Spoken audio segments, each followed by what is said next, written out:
Hello students. So in this video lecture we are going to discuss about the topic global initiatives for environmental management. So this is I guess this is the eighth topic in unit number 3. So predominantly before we go into the discussion, so I just want to make it very clear that our main focus will be solid waste management across different countries. Okay.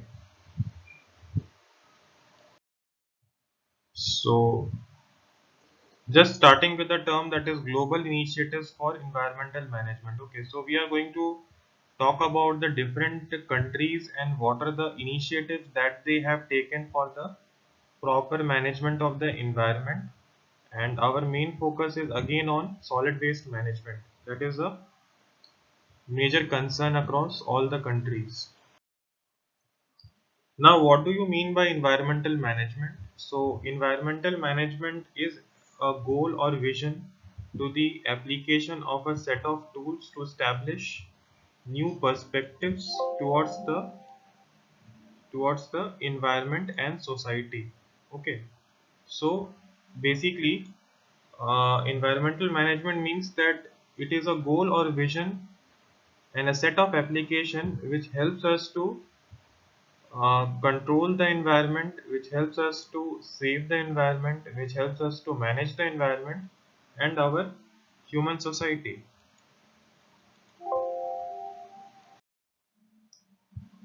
Now, next question arises: who is a environmental manager?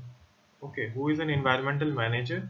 So, a diverse group of people, including academics, policymakers, non-governmental organizations, that is also called as NGOs, company employees, civil servant, and a wide range of individuals or groups who make decisions about the use of natural resources are basically the environmental managers. Okay.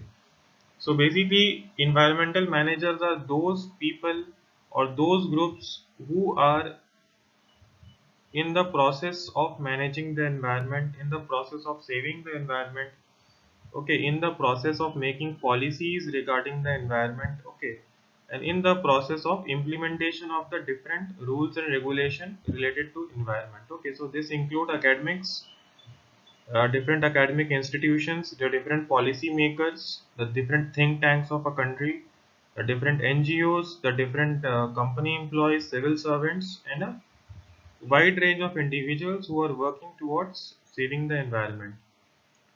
Now, environmental management involves many stakeholders and require a multidisciplinary perspective. Now, what do you mean by multidisciplinary?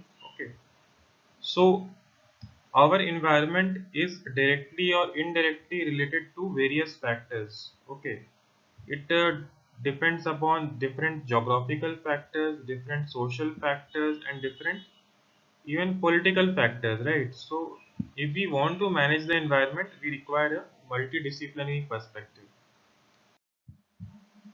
So now we are going to talk about the different waste management practices across the globe in the major countries. Okay. So the first one that we will see is deposit refund scheme for plastic cans and drinking bottles in European Union, United Kingdom. Okay, so you could see over here that so what you could see that one person is giving away, so through this small hole, uh, he or she is just giving away the used plastic can, right? So basically this means that if you are going to deposit the plastic cans, you will get a refund, right? So this refund may be in the form of a money or it in the form of some kind of token, right? Like it is a kind of appreciation by the government which is given to the people, especially in European Union and in United Kingdom. This practice has been massively done. Now, what is it basically? So, a deposit refund scheme basically incentivize the consumers to return the bottle or can for which he or she is compensated. Okay, So basically incentives are being given. So this is a very unique thing, where incentive is given to the consumer when he or she returns a used bottle. Okay. Now, what is the effect? It reduces the pressure on landfill. It increases the life cycle of the product. Also, this leads the government to recycle more and more plastic products. Around 43% of the total plastic bottles and cans in the UK are being recycled by this technique. And this initiative led to the recycling of 99% of the total used plastic bottles.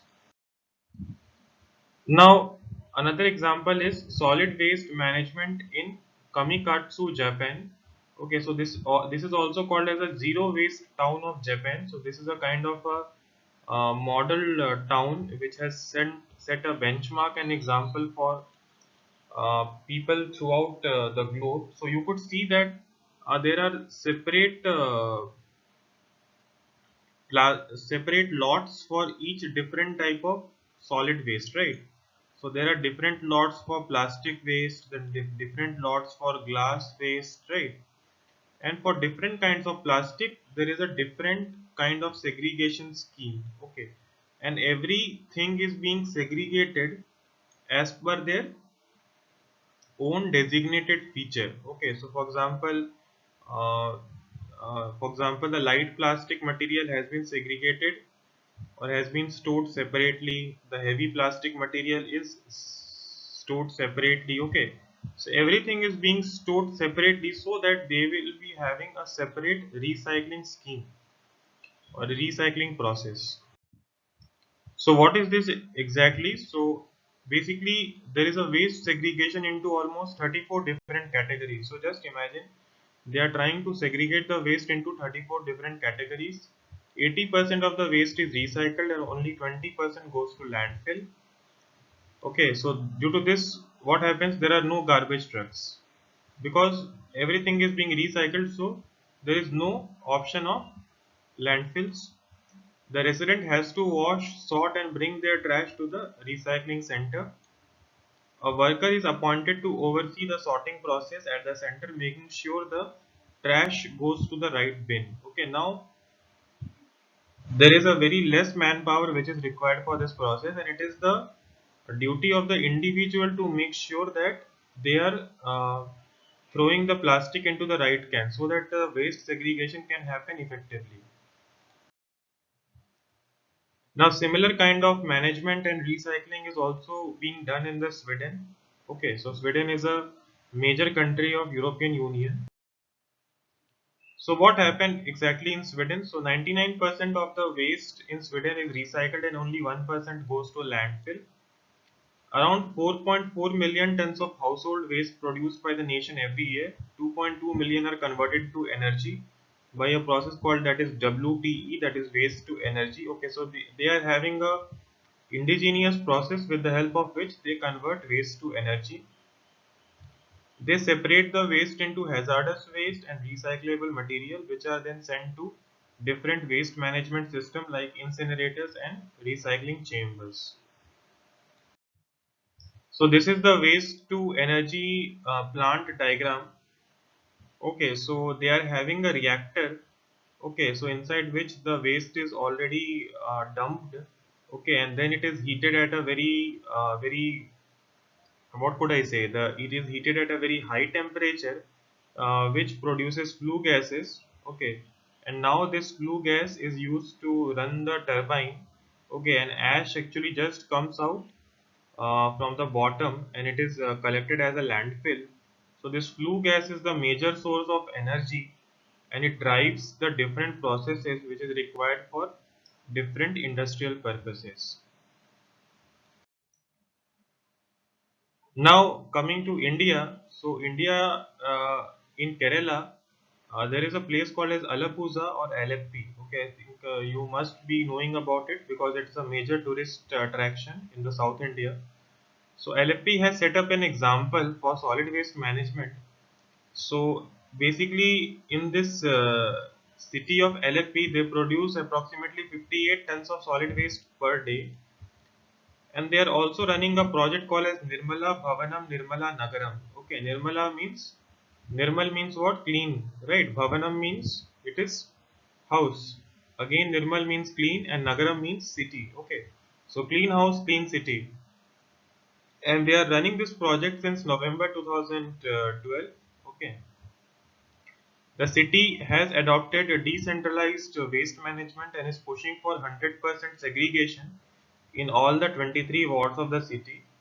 Okay, around 80% household have now biogas plant in decentralized composting system. Okay, so if you could go to the different houses in LFP, so approximately 80% of the household they are having their own small biogas plants.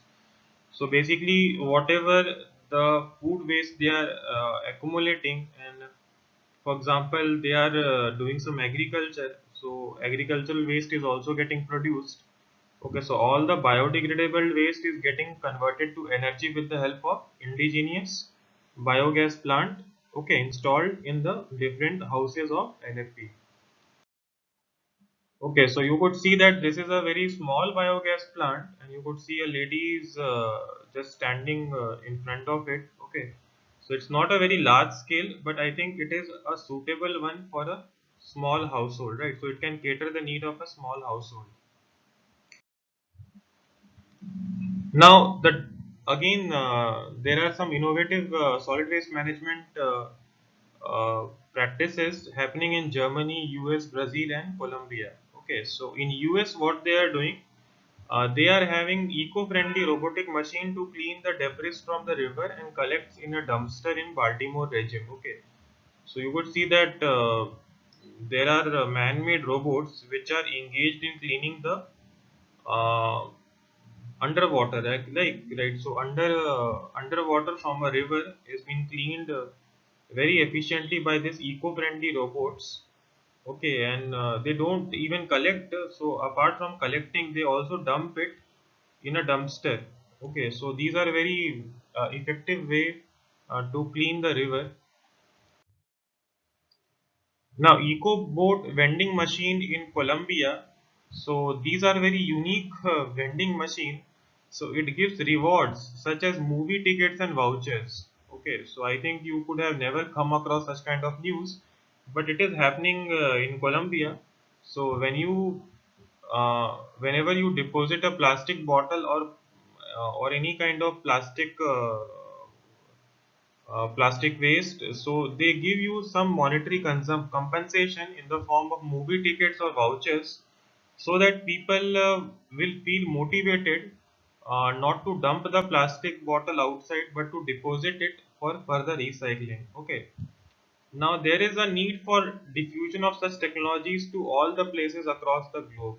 Okay, now these things are very good, and it also gives pleasure to the customer or consumer, and he or she also gets motivated not to dump the plastic waste, and instead of it they can submit it, or they can put it in a definite collection points, and then they can get monetary compensation.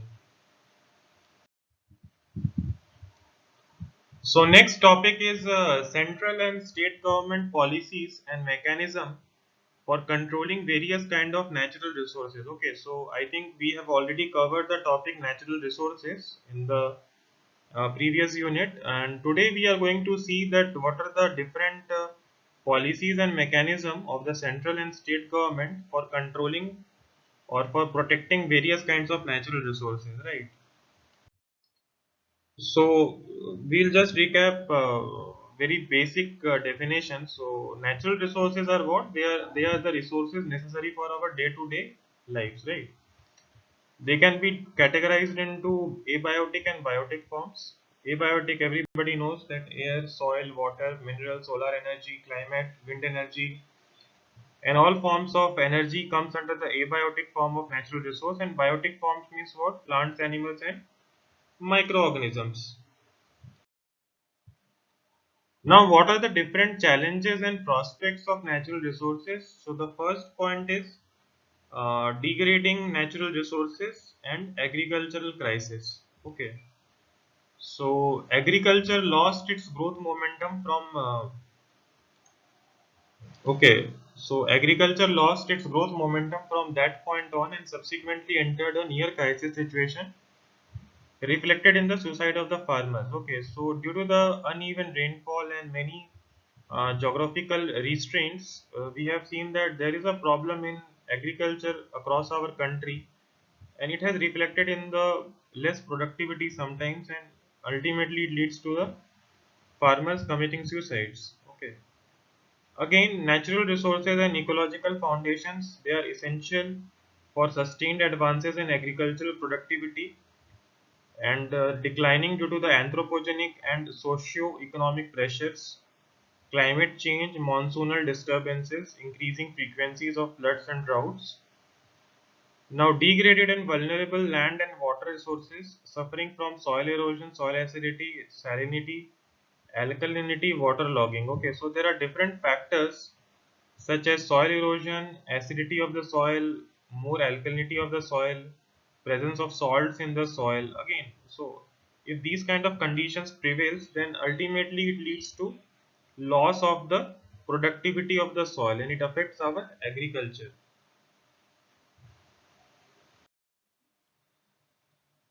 Now coming to soil and water, so land conservation, soil health and access to land for livelihood are the main challenges. Okay, so health of the soil and access to the land for farmers is a major challenge these days. Right. Now, farmers' biological productivity, meeting our food, energy, and other requirement depends upon the health of the soil. The ultimate irrigation potential for the country has been estimated at around 140 milli hectare. Uh, so 59 milli hectare through major and medium irrigation projects, 17 milli hectare through minor irrigation schemes, and 64 milli hectare through groundwater development. Right.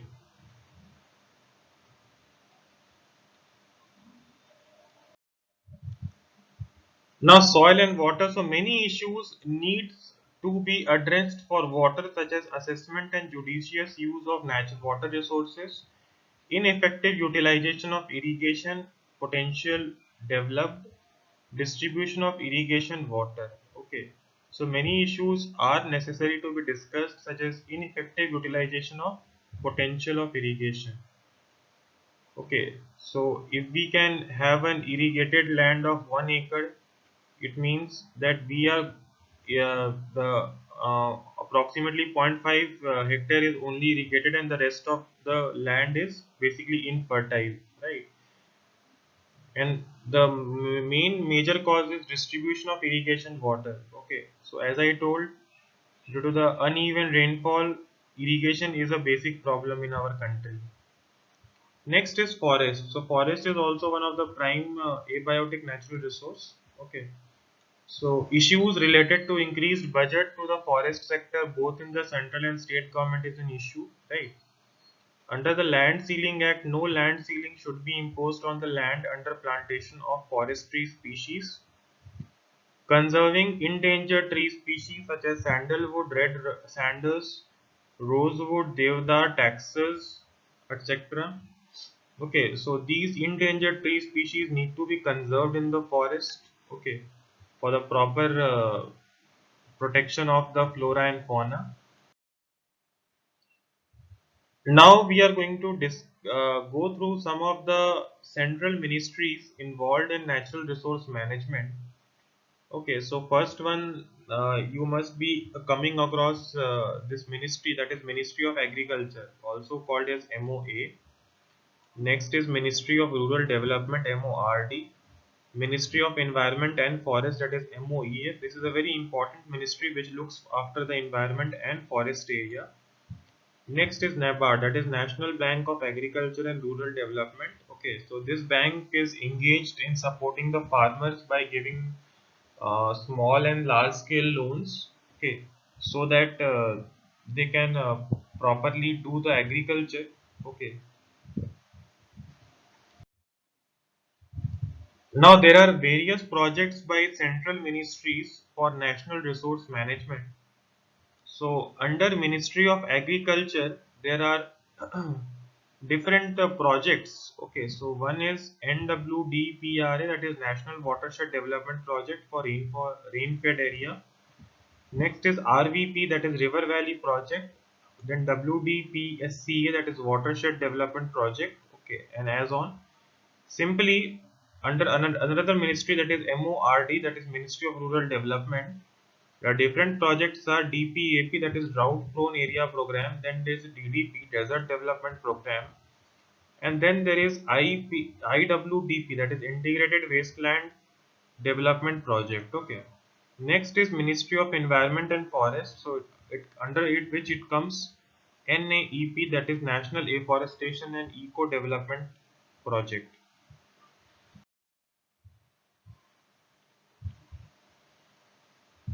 Now, National Watershed Development Project for Rain-fed areas. So it has been launched in the year 1990-91 on pilot basis. In the 8th plan, the NWDRPA was extended to 25 states and 2 union territories.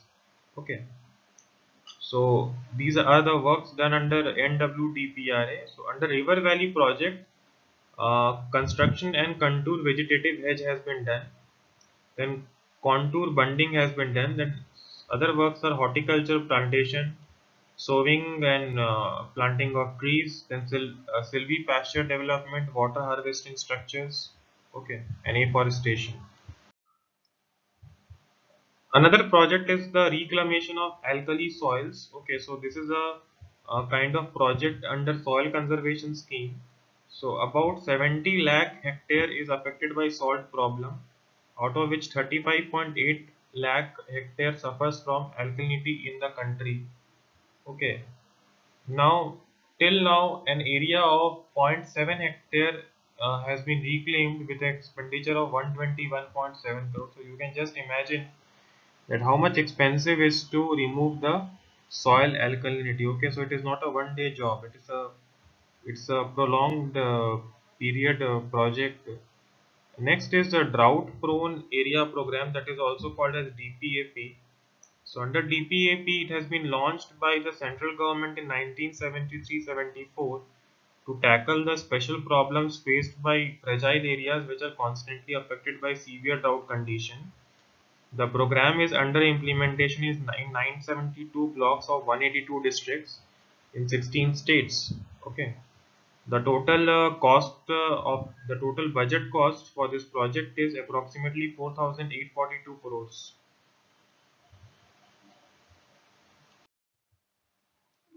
Now there are different forest development program under the Ministry of Environment and Forest. So MOEF is a very popular ministry, and it is engaged in different kinds of projects.